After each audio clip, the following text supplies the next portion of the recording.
Tamil news நேரல் வணக்கம். இன்றைய சிறப்பு நேர்காணலில் நம்ம இருந்திருப்பவர் அஇஅதிமுகவினுடைய வழக்கறிஞர் பிரிவினுடைய மாநில துணை செயலாளர் மரியாதைக்குரிய செந்தில்வேல் சார். சார் வணக்கம். வணக்கம் சார். திரு எடப்பாடி பழனிசாமி அவர்கள் பிரஸ் மீட் வச்சிருந்தாங்க. அதுல இந்த விஜய் அரசையும் இந்த அவங்களுடைய கட்சியினுடைய எம்எல்ஏக்கள் குதிரை பேரம் விவகாரம் சம்பந்தமாக தங்களுடைய விமர்சனத்தை முன் வச்சிருந்தாங்க. இது சம்பந்தமாக தமிழ்நாடு காங்கிரஸ் கமிட்டியோட தலைவர் திரு மாணிக்கம் தாகூர் என்ன சொல்றாருன்னா, ஒரு கட்சியை அழிச்சு குழி தோண்டி புதைக்கிறதுல பிஹெச்டி கொடுக்கலாம் திரு எடப்பாடி பழனிசாமி அவர்களுக்கு. அவர் தான் கட்சியை மட்டும் இப்ப பாக்கட்டும் அப்படின்னு சொல்லி பேசியிருக்கிறாரு. இந்த ஸ்டேட்மெண்ட் எப்படி பாக்குறீங்க? உங்களை சீண்டி இருக்காரு திரு மாணிக்கம் தாகூர். ஏதைக்குரிய மாணிக்கா அவர்களை இப்ப புதுசா தமிழ்நாட்டுடைய காங்கிரஸ் கமிட்டியினுடைய தலைவரா போட்டிருக்காங்க. செத்து போன காங்கிரஸுக்கு வாழ் கொடுத்துருக்கு தாவேக்கா. அதனால தன்னுடைய இருப்பை காட்டிக் கொள்வதற்காக அவர் கட்சியை டெவலப் 1967 தொடை தெரியப்பட்ட காங்கிரஸ் இன்று வரைக்கும் அறிநிலை ஏற முடியல. தமிழ்நாட்டில் காங்கிரஸ் கட்சியை டெவலப் பண்றதுக்கான வேலையை பார்க்காம அதிமுகவுடைய பொதுச் செயலாளர் மரியாதைக்குரிய எடப்பாடி பழனிசாமியை டார்கெட் பண்ற ஒரு வன்மமாக தான் அதை பார்க்குறோம். அவர் யாரோ அவருக்கு யாரோ அவருக்கு கட்டளையிடுறாங்க. அந்த கட்டளையை நிறைவேற்றக்கூடிய ஒரு வன்மம் படைத்தவரா, தான் கட்சியில தன்னுடைய தலைவர் பதவியை ஆளுமையை பயன்படுத்தி அடுத்தவங்களுக்கு கட்டளையிட்டு தன்னுடைய கட்சியை வளர்த்தார்னா அவரை உண்மையிலே ரவீந்திரநாத் பேரனா கூட அவரை நம்ம டீல் பண்ணலாம். மாணிக் தாகூர்னு தமிழ்நாட்டில் எங்கே தாகூர் இருக்கு? அதுவே பொய் பேரு. அவர் சிவகங்கை சேர்ந்தவர். அவர் யாரு? ஒரு பூர்வீகம் என்னன்னு தெரியும், பேரே பொய். மாணிக் தாகூர். உனக்கு தாகூருக்கு என்ன சம்பந்தம்? மரியாதைக்குரிய தாகூர் ரவீந்திரநாத் தாகூர் மேற்கு வங்க பிறந்தவர். அவர் மிகப்பெரிய கவிஞர். அவர் ஒரு புலமை பெற்றவர். அவருடைய அந்த தாகூருங்கிற பேரை சேர்த்து வச்சுக்கிட்டு தாகூர் பேரை மாதிரியே பேசுறார். அவர் காங்கிரஸ் கட்சியை வளர்க்கறதுக்கு நீ என்ன நடவடிக்கையோ, எங்க கட்சியை நாங்க வளரணும், உனக்கு என்ன கவலைன்னு கேட்கிறேன். அதிமுக ஒரு மிகப்பெரிய இயக்கம், மாபெரும் இயக்கம். 96 அம்மா இருக்கும்போது நாங்க ஒரு மிகப்பெரிய தோல்வியை கண்டிருக்கோம். 96 உள்ளாட்சி தேர்தலில் நாங்கள் மிகப்பெரிய தோல்வியை பார்த்தோம். 98 மிகப்பெரிய வெற்றியை பெற்றோமே.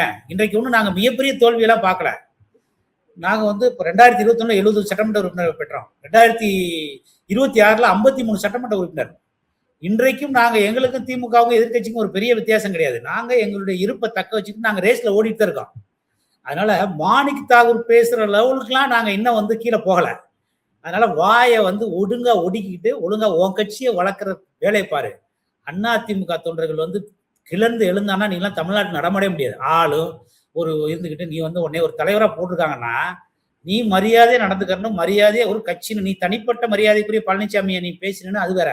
அவர் ஒரு கட்சியினுடைய பொதுச் செயலாளர், ஒரு கட்சியினுடைய தலைவர், இன்றைக்கு சட்டமன்ற குழுவுடைய தலைவர், முன்னாள் எதிர்கட்சி தலைவர், முன்னாள் முதலமைச்சர், இத்தனை பதவிகளுக்கு சொந்தக்காரர். அவரை போய் நீ பிஹெச்டி பண்றாரு அது பண்றாரு. காங்கிரஸ் தேடிக்கிட்டு இருக்காங்க தமிழ்நாட்டில். ஏதோ திமுக முதுகுல ஏறி சவாரி செஞ்சுட்டு அவங்கள ஒரு 10-15 வருஷம் ஏமாத்தி எம்பி எம்எல்ஏகளை பெற்றுட்டு இன்றைக்கு அந்த கட்சிக்கும் துரோகம் பண்ணிட்டு எல்லா மாநிலத்தையும் காங்கிரஸ் துரோகம் தான். காங்கிரஸ் துரோகத்தினுடைய மறுபக்கம் தான் காங்கிரஸ். ஊபியில துரோகம், பீகார்ல துரோகம், மேற்கு வங்கத்துல துரோகம், ஆந்திரால துரோகம், கேரளால துரோகம். நீ துரோகம் செய்த ஊர் இருக்கா? தெலுங்கானால துரோகம். எங்கேயாவது அரசியல் வரலாறு, மகாராஷ்டிரால துரோகம். உங்க வரலாறை புரட்டி பார்த்தா உங்களால் பாதிக்கப்பட்டவர்கள் நீங்க துரோகம் செஞ்சவங்க தான் வெளியே போயிருக்காங்க. அதனால வாயை முடிக்கிட்டு அரசியல் பண்ணா. மரியாதைக்குரிய எடப்பாடி பழனிசாமி நீ போட்டி போட்டினா, அவரை விமர்சனம் பண்ணினா, நீ EVKS இளங்கோவனை தெருக்களில் அடாமட முடியல. பாவம் ஒரு மறைந்துட்டாரு, இன்னைக்கு பேசக்கூடாது. அம்மா மேல வார்த்தையை விட்டுட்டு ஒட்டுமொத்த தமிழ்நாடும் ஒட்டுமொத்த அதிமுக தொண்டர்களும் திரண்டு உதைச்சாங்க. அவரு 2 மாசம் தமிழ்நாட்டு கூட தெருக்கல்ல வள வர முடியல. உனக்கு அந்த மாதிரி நிலைமை ஏற்படும். மிஸ்டர் தாக்கூர், உங்களை நீங்க திருத்திக்கிறீங்க. இல்ல சார், அதாவது அவர் ஒரு விமர்சனத்தை முன் வைக்கிறாரு. நீங்க அது கருத்தியெல்லாம் நீங்க இது பண்ணுங்க, கடுமையான சொல்லாதீங்க, பயன்படுத்தாதீங்க. கருத்தியலா ரொம்ப கவனமா பரிசீலனை செய்து ஒரு காங்கிரஸ் கமிட்டி தலைவருக்கு காங்கிரஸ் கட்சியுடைய வேலையை வளர்க்கறதா வேலை. நீ திமுக திட்டு, உனக்கு உங்களுக்கும் அவங்களுக்கு முரண்பாடு இருக்கு. உங்களோட நாங்க ஏதாவது உங்களை பத்தி நாங்க பேசணுமா? காங்கிரஸ் கட்சிக்கு எங்களுக்கு எங்கேயாவது முரண் இருக்கா? நாங்க எங்கேயாவது நீங்க 1.5 லட்சம் தமிழர்களை கொண்டு குவிச்சின்னு நாங்க சொல்றோமா? தமிழ்நாட்டுக்கு துரோக கட்சி நாங்க சொன்னோமா? தமிழர்களுடைய விரோத கட்சி நாங்க சொன்னோமா? நாங்க அமைதியா இருக்கோம். எங்களை நீ சீண்டி பாத்தீங்கன்னா நாங்க கருத்தியல்ல மோதுற விட களத்துல கெட்டிக்காரன்னு சொல்றோம். நான் உங்க தலைவர் முன்னாள் இது இன்சிடென்ட் இருக்கு, முன்னாள் உங்களுடைய EVKS உங்களுடைய மாநில தலைவர் EVKS இளங்கோனுக்கு ஏற்பட்ட நிலைமையை நீங்க நினைச்சு பாருங்க. நீங்க ஏதோ போற போக்குல பேசிட்டு போகாதீங்க. நீங்க பொதுச் செயலாளர் சொன்னா கூட எங்க தொண்டர்களை கட்டுப்படுத்த முடியாதுன்னு நான் எச்சரிக்கிறேன். இப்போ அவர் சொன்னதுல ஒரு ஃபேக்டா அந்த கருத்தோட பின்னணிக்கு நம்ம பின்னாடி போவோம். இப்ப அதுக்கு முன்னாடி எனக்கு ஒரு முக்கியமான கேள்வி என்னன்னா, இந்த கலாச்சாரத்தை உண்டு பண்ணதே திரு இபிஎஸ் தாங்கிற ஒரு விமர்சனம் முன்வைக்கப்படுது. அதிமுகவினுடைய பிரிந்து சென்றவர்கள் கூட என்ன சொல்றாங்க இது சம்பந்தமா பேசும்போது, திரு எடப்பாடி பழனிசாமி தான் தேர்தல் பிரச்சாரத்தின் போது முன்னாள் முதல்வர்களை வந்து ஒருமையில பேசினாரு. அவர்களுடைய பிரிந்து சென்று தாவைக்கால இளைஞர்கள் எல்லாம் ஒருமையில பேசினாரு. குறிப்பா செங்கோட்டையன் போன்றவர்களை ஒருமையா பேசினாரு. இப்படி முன்னாள் முதல்வர் அதே போல முன்னாள் துணை முதல்வரை வந்து ஒருமையில பேசினாரு. அவர் தான் வந்து இதெல்லாம் கல்ச்சரை உண்டாக்கி வச்சவரு. அதுக்கு வந்து எதிர்வினையா கூட இதை எடுத்துக்க முடியாது. அவங்க கண்ணியமான விமர்சனம் தான் வைக்கிறாங்க அப்படின்றாங்க. உங்க பொதுச்செயலாளர் தான் இந்த கல்ச்சர் ஆரம்பிச்சாரா? அரசியல்ல உரிமையா பேசுறது வேற. அதாவது மரியாதைக்குரிய மறைந்த கருணாநிதி பேசாத பேர்த்தைகளா, மரியாதைக்குரிய நம்மளுடைய முன்னாள் முதலமைச்சர் மு.க. ஸ்டாலின் மரியாதைக்குரிய எடப்பாடி பழனிசாமி பேசாத பேச்சுங்களா? அரசியல்ல ஒரு சில நேரங்கள்ல தன்னுடைய அந்த கோபத்தை வெளிப்படாம உரிமையில பேசிடுவாங்க. மரியாதைக்குரிய மாணிக் தாகூர் பேசினது வன்மா, அரசியல் வன்மா. நீ ஓங்கட்சியை அதாவது அதிமுக கொள்கையை கிரிட்டிஸ் பண்ண ஒரு தலைவர் கட்சியை அழிக்கிறாங்க. ஒட்டுமொத்த 1.5 கோடி தொண்டர்கள் நாங்க அவரை போச்சு. அதுதான் அவரை கட்சியை அழிக்கிறாருன்னா என் கட்சியில ஆடு நனைதுன்னு ஓனாய்க்கு என்ன கவலை? நீ ஓனாய் கூட்டம். இந்த நாட்டுல பல கட்சிகளை நீங்க உடைச்சு நீங்க வந்து அதிகாரத்துக்கு வந்தவங்க உங்களை சொல்லிக்கிட்டே போலாம். ஒரு ஊழல் கட்சி காங்கிரஸ் ஊழல் கட்சி, காமன்வெல்த்ல ஊழல் கட்சி, போபர்ஸ்ல ஊழல் கட்சி, 2Gல ஊழல் கட்சி, முத்திரைத்தாள்ல ஊழல் கட்சி, இந்தியா முழுவதும் ஊழலுக்கு பேர் போன கட்சி. நீ சொல்லக்கூடாதுல இல்லங்க அதாவதுங்க அது இன்னும் இன்னைக்கு வரைக்கும் 2G பெண்டிங்லான இருக்கு. அதாவது நிறுவனம் ஆகல. அதாவதுங்க இன்னைக்கு வரைக்கும் பெண்டிங்லான இருக்கு. அதனால காங்கிரஸ்னாலே ஊழலுடைய ஒரு பெரிய ஊழல் சாக்கடையில ஊர்ன கட்சி. நீ வந்து அடுத்த கட்சிக்கு அட்வைஸ் பண்ணக்கூடாதுன்னு சொல்ற. நீ விமர்சனம் பண்ண, அது ஆரோக்கியமான விமர்சனம் இருக்கிறான். ஒரு கட்சியை அழிப்பதற்கு வந்து பிஜேபி முடிச்சவர்னா 53 சட்டமன்ற உறுப்பினர் தன்னுடைய திறமையால போய் தமிழ்நாடு முழுவதும் சுற்றுப்பயணம் பண்ணி 53 சட்டமன்ற உறுப்பினர்களை வெற்றி பெற வச்சவரு வந்து கட்சி அளிக்கிறாரா? 2022ல வந்து 75 சட்டமன்ற வெற்றி பெற வச்சு கட்சி அளிக்கிறாரா? 2022ல வந்து நகர்ப்புற உள்ளாட்சி தேர்தலில் 50% வெற்றிகளை பெற்றவர் கட்சி அளிக்கிறாரா? 2017ல ஊரக உள்ளாட்சி தேர்தலில் 60% வெற்றி பெற்றவர் கட்சி அளிக்கிறாரா? இதுக்கு பதில் சொல்லுங்க. 2026ல 53% சட்டமன்ற உறுப்பினர்கள் 1,34,00,000 ஓட்டு வாங்கியிருக்காரு. இவரா கட்சி அளிக்கிறாரு? 10 வருஷம் இந்த அம்மா இறந்ததுக்கு அப்புறம், புரட்சி அம்மா இறந்ததுக்கு அப்புறம் எத்தனையோ ஏவுகணைகள், எத்தனையோ துன்பங்கள், எத்தனையோ துயரங்கள், எத்தனையோ வேதனைகள் எல்லாத்தையும் தாங்கி நின்று தொண்டர்களை தாங்கி பிடிச்சி துரோகிகளை தூர விரட்டி எதிரிகளை அடிச்சு பந்தாடி இன்னைக்கு இவ்வளவு பெரிய இயக்கத்தை கட்டுக்கோப்பா கொண்டு போயிட்டு இருக்காங்களே.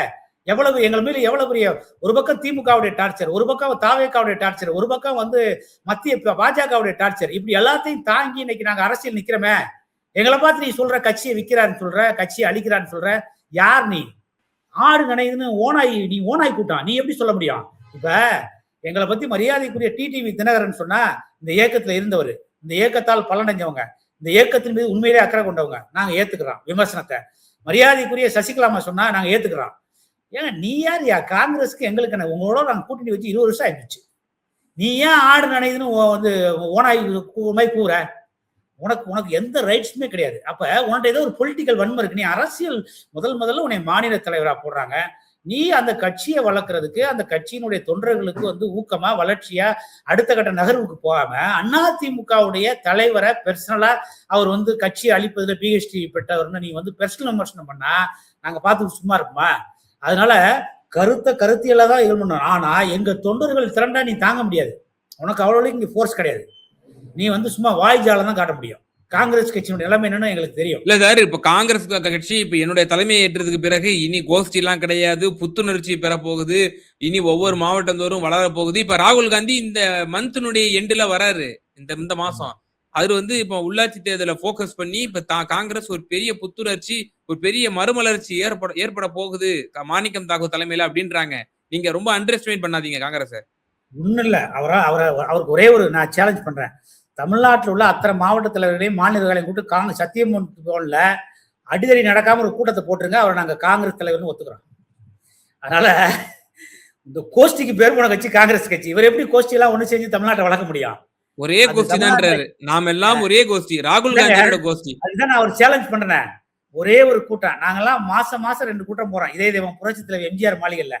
அவரை தமிழ்நாட்டுல உள்ள அத்தனை மாவட்ட தலைவர்களையும் கூப்பிட்டு, மாநில நிர்வாகிகளை கூப்பிட்டு ஒரே ஒரு கூட்டம் அடிதடி இல்லாம நடத்திட சொல்லுங்க. நாங்க ஒத்துக்கிறோம். அவர் ஒரு திறமையான ஆளுன்னு சொல்லிட்டு. அதனால காங்கிரஸ் கட்சினாலே ஒரு கோஷ்டி பூசல் தான். காங்கிரஸ் கட்சினாலே அதுக்கு கொள்கையும் கிடையாது, மண்ணாங்கட்டி கிடையாது. காங்கிரஸ் கட்சினாலே ஊழல் கட்சி தான்.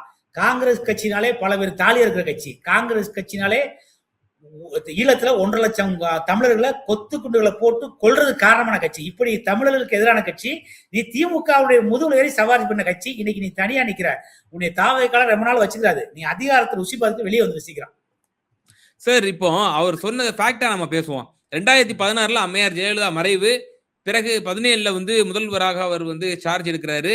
கிட்டத்தட்ட 9-10 ஆண்டுகள் பொதுச் செயலாளர் எடப்பாடி பழனிசாமி அவர்கள் இந்த கட்சியை வழிநடத்தி போறாரு. ஆனா கட்சி வந்து அவர் சொன்ன வார்த்தைகள் கழுத தேஞ்சு கட்டரம்பாயி போச்சு, ரொம்ப மோசமான நிலைக்கு போயிடுச்சு, அழிவுக்கு கொண்டு போயிட்டாரு, அதுக்குதான் PhD பட்டம் கொடுக்கணும்ன்றாரு. அவர் ஃபேக்டா தானே பேசுறாரு. தொடர் தோல்வியில இருக்கீங்க, ஒரு வெற்றியும் கிடையாது உங்களுக்கு. அவருக்கு அரசியல் புரிதல் என்ன அர்த்தம்? அதாங்க 96ல 4 சட்டமன்ற உறுப்பினர் பெற்ற கட்சி, 96 உள்ளாட்சியில 90% வெற்றிகளை இழந்த கட்சி, 2004ல ஒரு பாராளுமன்ற தொகுதியில கூட வெற்றி பெறாத கட்சி, 2009ல மிகப்பெரிய தோல்வியை சந்தித்த கட்சி, 2017ல நாங்க விசுவம் எடுக்கலையா? அப்படி போயிட்டு அப்படி தோல்வி பெற்ற அம்மா இருக்கும் போதே தோல்வி கட்டுற கட்சி. புரட்சியில எம்ஜிஆர் இருக்கும்போது 1980 பாராளுமன்றத்துல மிகப்பெரிய தோல்வியை செஞ்சோம். அதுக்கப்புறம் இன்றைக்கு வந்து எங்க லீடர் ஒன்றும் பெரிய கரிஸ்மாட்டிக் லீடர் நாங்க வந்து வாதம் பண்ண வரல. அவர் ஒரு சாதாரண விவசாய குடும்பம், ஒரு விவசாயி. கீழே ஒரு கிளை செயலாளர் இருந்து அதிமுக தலைமை பதவி பொதுச் செயலாளர் பதவிக்கு வந்தவர், தமிழ்நாட்டில் முதலமைச்சர் வந்தவர். அவருடைய பார்வையில தான் கட்சி நடக்குது. அவரை வச்சுதாங்க நாங்க இவ்வளவு பெரிய வெற்றியை பெறோம். வெற்றி பெறலைன்னு எப்படி சொல்ல முடியும்? 2021 ஒரு மிகப்பெரிய வெற்றி, நான் அதை சுற்றி காமிட்டேன். 2024 நாங்க இவ்வளவு பெரிய வெற்றி. 53 சட்டமன்ற உறுப்பினருங்கிறது வெற்றி இல்லையா? ஏங்க 2011ல திமுக வெறும் 23 சட்டமன்ற தொகுதியில வெற்றி பெற்றுச்சு. உண்மையா இல்லையா? அது எதிர்கட்சி அந்தஸ்தே இழந்துச்சு. அதுக்காக 2021 ஆட்சி கொள்ளையா 10 வருஷம் கழிச்சு உடனே திமுக கட்சியே கலைஞ்சு போச்சா? அதாவது பாத்தீங்கன்னா, நீங்க காங்கிரஸ் 15 வருஷமா நாட்டுல எந்திரிக்கவே முடியல. அதை நீங்க பாருங்க. பல மாநிலங்கள்ல காங்கிரஸ் கட்சி கரையே சேரல. பல மாநிலங்கள்ல அட்ரஸ் எல்லாம் போச்சு. அதனால நீ உன்னுடைய கட்சியை வளர்க்கறதுக்கு பாருங்க. நான் சொல்லிக்கிட்டே போலாம். இப்ப 15 வருஷமா பிஜேபி ஆச்சு.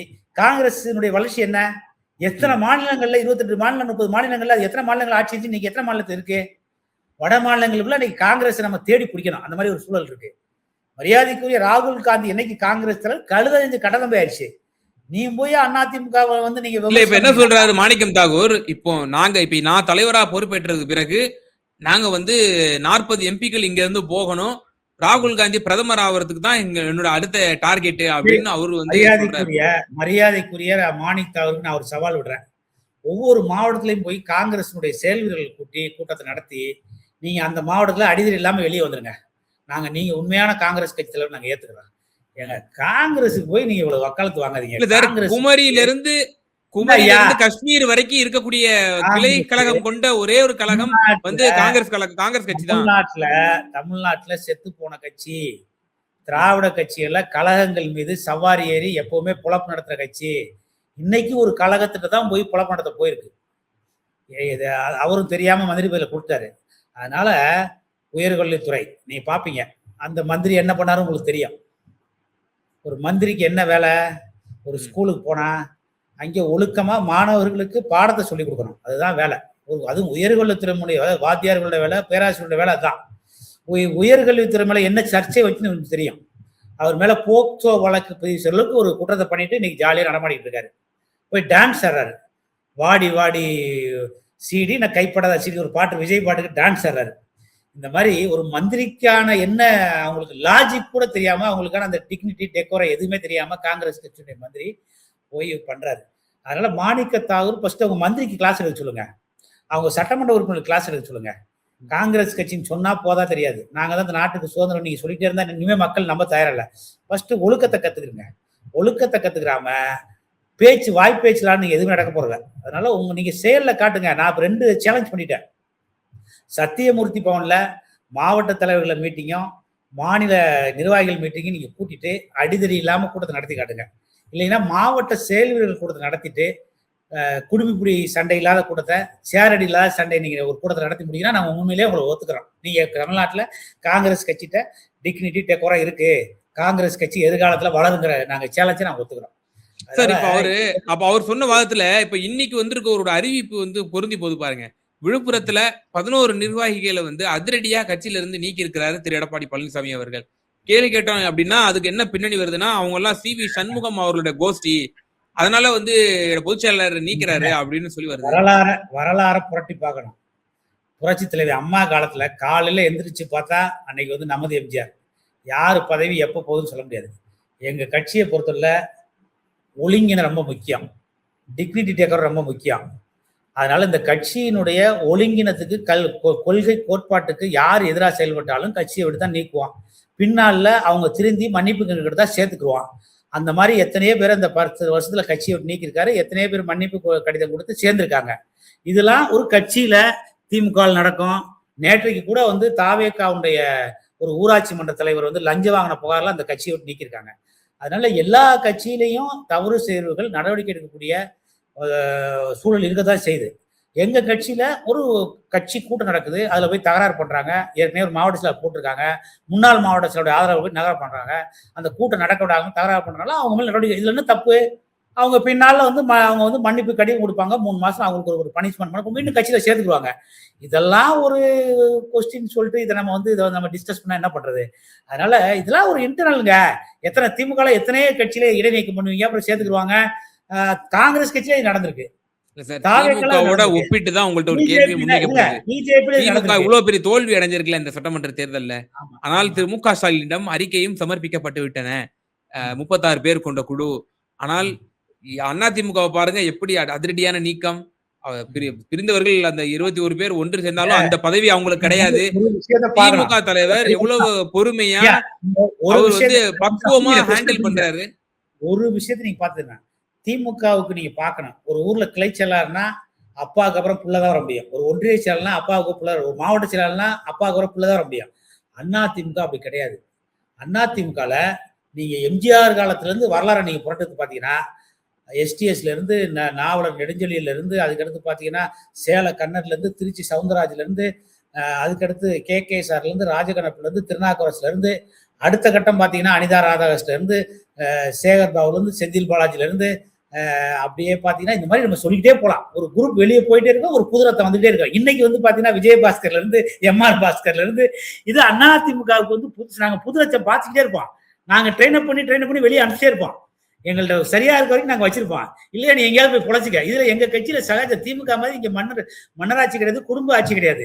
அதனால எங்க கட்சியில நீக்கலும் சேர்த்தலும் சகஜம். நியூ ஜென்சி எங்க கட்சிக்கு வந்துட்டே இருப்பாங்க. அடுத்த கட்ட எங்களுக்கு ஒரு மாவட்டத்தில் இருந்தாருன்னா அவரை ஒழுங்கா நாங்க வச்சிருப்போம். அவர் கரெக்டா இருந்தாரா இல்லைன்னா அவரை பொறுப்பு விட்டு எடுத்துப்போம். அடுத்த வாய்ப்பு வரணும்ல, அவரே இருக்கணும் சட்டமா என்ன? எங்க பயிலாவை அப்படி சொல்லல, புதியவர்களுக்கு வாய்ப்பு வரணும். அதனால அவங்களுக்கு அந்த வாய்ப்பு வந்து மறுக்கப்படும் போது அவங்க போய் பிரச்சனை பண்றாங்க. அவங்க ஒழுங்கா பொறுமையா இருந்தா மீண்டும் வாய்ப்பு வரும். இப்படிதான் அதிமுக. அதனால ஒரு கட்சியில மன்னராட்சி ஒழிச்சு அதிமுக தான் வந்து புரட்சி தலைவர் எம்ஜிஆர் வந்து ஆட்சி அமைத்தாருன்னு சொல்லக்கூடிய அந்த கட்சியில மிதுன் பழனிசாமி வந்து அடுத்த தலைமை ஏற்க வராரு அப்படின்ற ஒரு டாக்கு தொடர்ந்து இருந்துகிட்டே இருக்கு. எடப்பாடி பழனிசாமி அவர்கள் அதற்கு மறுத்தாலும் திட்டவட்டமா மறுத்துட்டாரு. எங்க பொதுச் செயலாளர், என்னுடைய புதல்வன் அரசியலுக்கே வரமாட்டாருன்னு சொல்லிட்டாரு. இப்படிதான் வந்து திரு மு.க. ஸ்டாலின் சொன்னாரு. மறுபடியும் அந்த கொஸ்டினை வச்சீங்கன்னா அதுக்கு பதில் என்ன தெரியுமா? எங்க கட்சியில ஜெயக்குமாரோட பையனை நாங்க MP ஆகியிருக்கோம். எங்க கட்சியில மரியாதைக்குரிய ராஜ் சத்யன், அதாவது ராஜன் செல்லப்பாவுடைய பையனுக்கு வந்து பாராளுமன்ற தேர்தலுக்கு போட்டிகளுக்கு வாய்ப்பு கொடுத்துருக்காங்க. இந்த மாதிரி எத்தனையோ சட்டமன்ற உறுப்பினர் பையனை வந்து ஒன்றிய செயலாக்கியிருக்கோம், எத்தனையோ மாவட்டத்துல பையனை வந்து மாவட்ட மாணவ செயலாக்கியிருக்கோம். அதனால வாரிசு அரசியல் ஒன்றும் இங்க வந்து மன்னராட்சி தான் இருக்கக்கூடாது.